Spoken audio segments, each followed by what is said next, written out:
Assalamualaikum warahmatullahi wabarakatuh. Perkenalkan, saya Tesyafa Ma'adaha dari program studi Teknik Pertambangan Universitas Syahkuala. Pada kesempatan kali ini, saya akan memaparkan terkait proposal penelitian saya yang berjudul Ecobaitment, Transformasi Limbah Aki Bekas menjadi Solusi Netralisasi Air Asam Tambang di Kawasan Aceh Besar. Adapun proposal penelitian saya ini di bawah bimbingan langsung oleh Ibu Vela Arnat, STMSC, dan juga Ibu Insinyur Febi Mutia, STMSC. Baik teman-teman sekalian, kita masuk ke dalam bagian yang melatar belakangi terkait proposal penelitian ini, yaitu di mana di Kecamatan Long di wilayah Aceh Besar terdapat bekas tambang biji besi yaitu PT Long Setia Mining yang sampai sekarang masih meninggalkan genangan air asam tambang.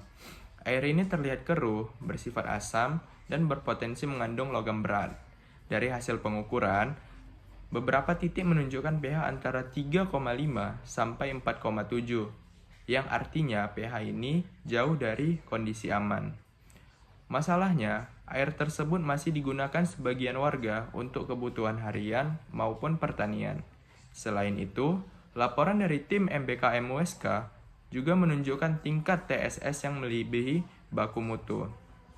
Kondisi ini perlu segera ditangani, dan salah satu teknologi yang potensial untuk digunakan yaitu metode elektrokoagulasi. Berdasarkan kondisi tadi, penelitian ini mencoba menjawab dua pertanyaan utama. Yang pertama, apakah metode elektrokoagulasi mampu menetralkan air asam tambang dan menurunkan kandungan logam berat hingga sesuai dengan standar baku mutu. Yang kedua, bagaimana pengaruh variasi jarak elektroda, jenis elektroda, dan juga lama proses terhadap hasil pengolahan tersebut. Kemudian, tujuan dari penelitian ini ada dua. Yang pertama, menguji seberapa efektif metode elektrokoagulasi dalam meningkatkan pH dan mengurangi logam berat pada air asam tambang.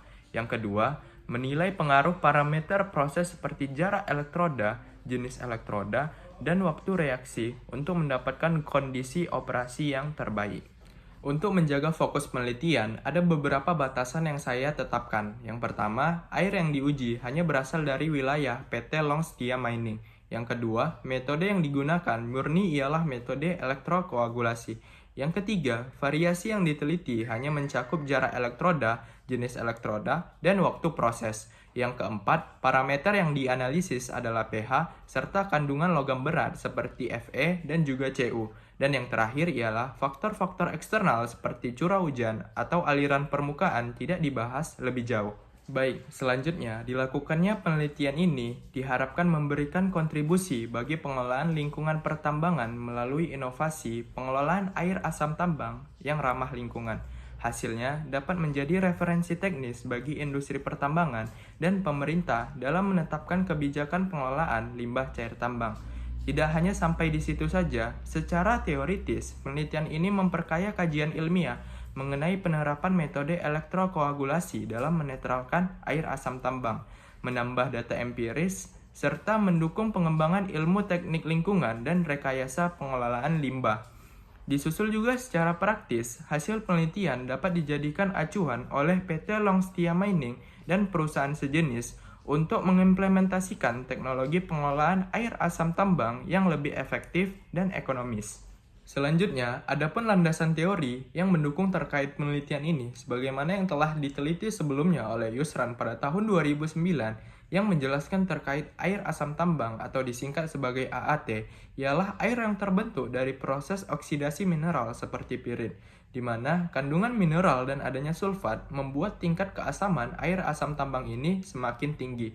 Disusul juga dengan penelitian sebelumnya oleh Yuni Tasari dan kawan-kawan pada tahun 2017 yang menjelaskan terkait elektrokoagulasi adalah teknik pengelolaan air elektrokimia di mana melibatkan anoda yang mengirimkan koagulan berupa partikel logam ke dalam reaktor.